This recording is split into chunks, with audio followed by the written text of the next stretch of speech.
It's official. Japan's economy is out of recession, all thanks to an increase in individual spending, such as eating out and traveling, following the easing of COVID-19 restrictions.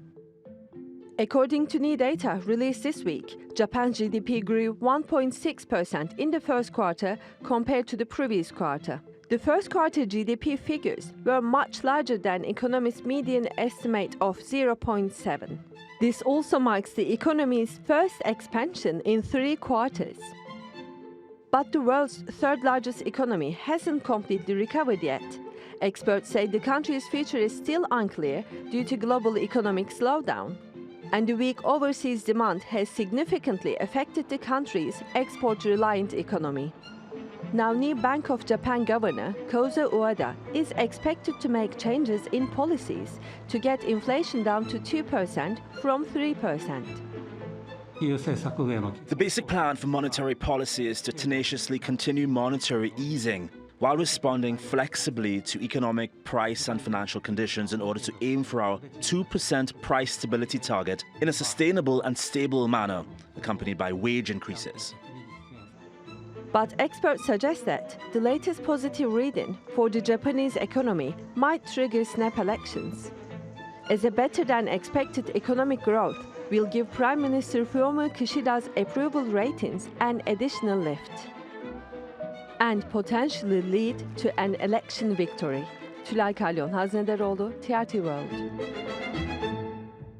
Let's get more on this now with economist Guido Cozzi in Switzerland. He's a professor of macroeconomics at the University of St. Gallen. Good to have you back with us, Guido. Let's start with these new sanctions that G7 leaders have imposed on Russia while meeting in Japan. So they've essentially announced more punitive measures on industries which they say are having an impact on the war in Ukraine. Do you believe these sanctions are working? Are they having an effect on Russia's ability to fight Ukraine?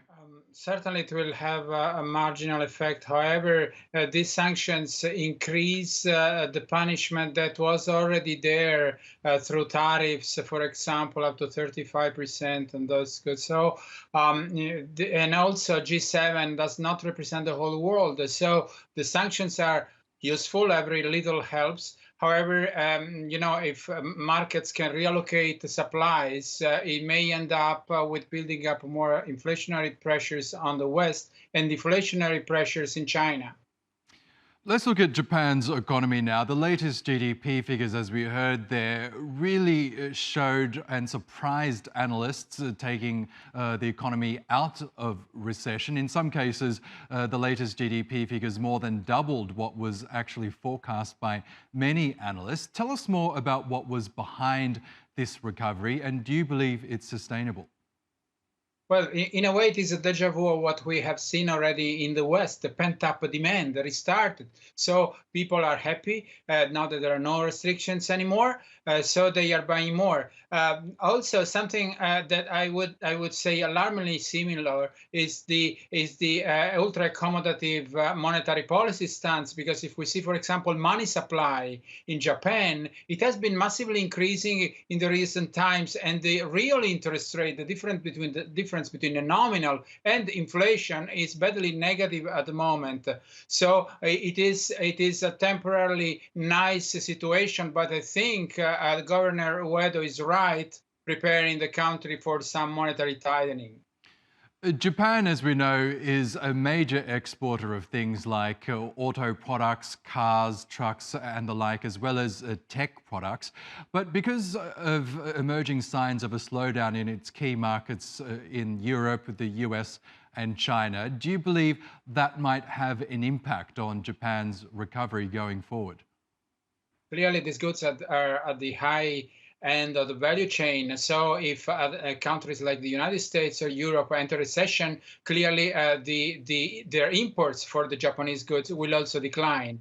So this is a possibility. However, this has to be seen because at the moment the central banks of the United States and Europe do not seem determined to generate a recession. And also Japan is not ultra dependent on trade. So I think this may not be a major concern for Japan. These latest GDP figures are obviously a reason for encouragement for Japan, but the country still has to deal with a much larger problem, and that's the population crisis. We saw the birth rate in Japan plummet to another record low last year. What impact might this declining birth rate have on the economy, and how could the country possibly address the problem?